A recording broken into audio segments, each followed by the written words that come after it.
కూటమి ప్రభుత్వం 2 సంవత్సరాలు పూర్తి చేసుకొని నారా చంద్రబాబు నాయుడు గారు జాతీయ అధ్యక్షుడు ముఖ్యమంత్రి వాదాలో తిరుమల తిరుపతి దేవస్థానం సమక్షంలో కొండ కింద తిరుపతిలో 2 సంవత్సరాలు పూర్తి చేసుకున్నటువంటి అభివృద్ధి పనులు మరియు కూటమి సాధించినటువంటి విజయాలు మరియు కూటమి ప్రభుత్వం వచ్చిన పాట సస్యామలముగా వర్షాలు పడి తర్వాత ప్రతి ఒక్కరూ రైతులైతేమి తర్వాత పని చేసుకునే కూలీలు మరి ఇతరమైనటువంటి సామాజిక వర్గాలందరూ సంతృప్తిగా 2 సంవత్సరాలు కూటమి ప్రభుత్వంలో ఎలాంటి ఇబ్బంది లేకుండా జీవిస్తున్నారు.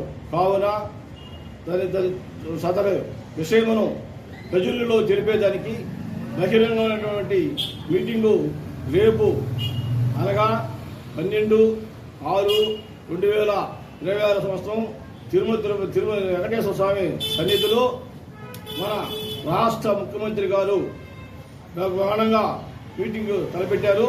కాబట్టి ప్రతి ఒక్కరూ తిరుపతికి సమీపంలో ఉన్నటువంటి నియోజకవర్గాలు, తిరుపతిలో ఉండే వ్యక్తులు సూలూరుపేట, గూడూరు, వెంకటగిరి ఇటువంటి ప్రాంతాల నుంచి మరియు సత్యవేడు, అక్కడి నుంచి నగిరి, పుత్తూరు, శ్రీకాళహస్తి అన్ని నియోజకవర్గాలు బ్రహ్మాండంగా మనం మహానాడు లైబ్రరీ చేసుకున్నాము. ప్రతి నియోజకవర్గంలో అదేవిధంగా జీవితం చేయవలసిందిగా స్వచ్ఛందంగా తరలి మన నారా చంద్రబాబు నాయుడు ముఖ్యమంత్రి యొక్క సందేశాన్ని వినవలసిందిగా కోరుచున్నాం.